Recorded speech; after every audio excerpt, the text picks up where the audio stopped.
Bang, bahas demo 25 Agustus kemarin dong, katanya ditunggangi kekuatan tertentu ya.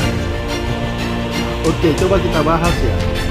Jadi setelah meneliti beberapa variabel, saya melihat demo 25 Agustus 2025 di Senayan itu tidak bisa hanya dibaca sebagai aksi spontan rakyat.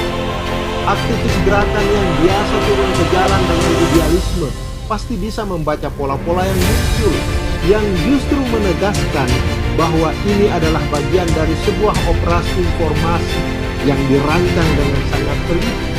Coba kita bedah ya.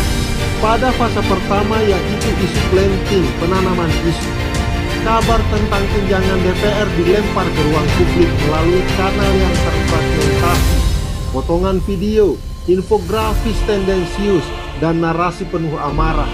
Sumbernya sulit dilacak, namun ritme penyebarannya seragam.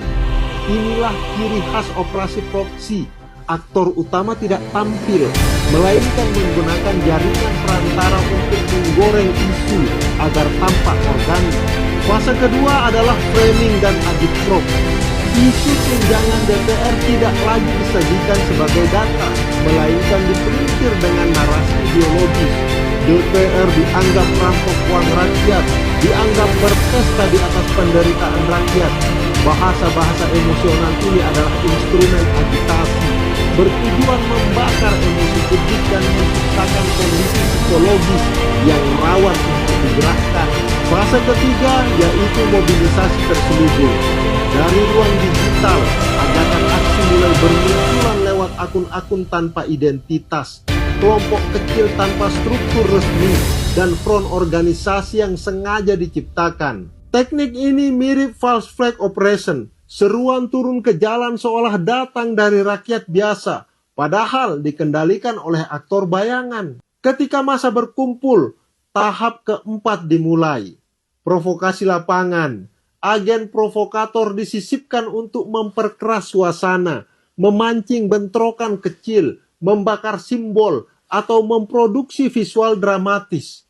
Inilah bagian dari psycho-war, perang psikologis yang targetnya bukan hanya aparat di lapangan, melainkan juga publik luas yang menonton tayangan tersebut di media sosial. Dan akhirnya masuk pada fase kelima, propaganda balik. Gambar kericuhan, slogan keras, dan narasi rakyat melawan DPR disirkulasikan ulang secara masif. Pesan utama tidak lagi tentang tunjangan DPR semata, melainkan bergeser menjadi delegitimasi terhadap DPR dan sekaligus tekanan politik terhadap pemerintah. Bagi saya, sebagai orang yang dulu hobinya demo, pola ini bukan sebuah kebetulan. Ada aktor non-formal, sebuah kekuatan yang punya jaringan, punya sumber daya dan motif politik yang menjadi sutradara bayangan.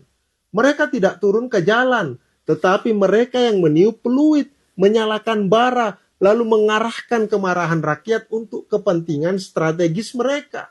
Berarti semua yang ikut demo kemarin itu settingan dong bang? Bayaran dong?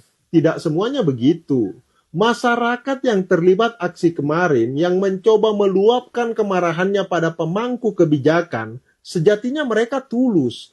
Tetapi dalam kerangka operasi pengaruh, ketulusan itu direkayasa, diarahkan, dan dijadikan bahan bakar. Rakyat menjadi pion, sementara pertandingan sesungguhnya berlangsung di atas panggung kekuasaan. Thank you.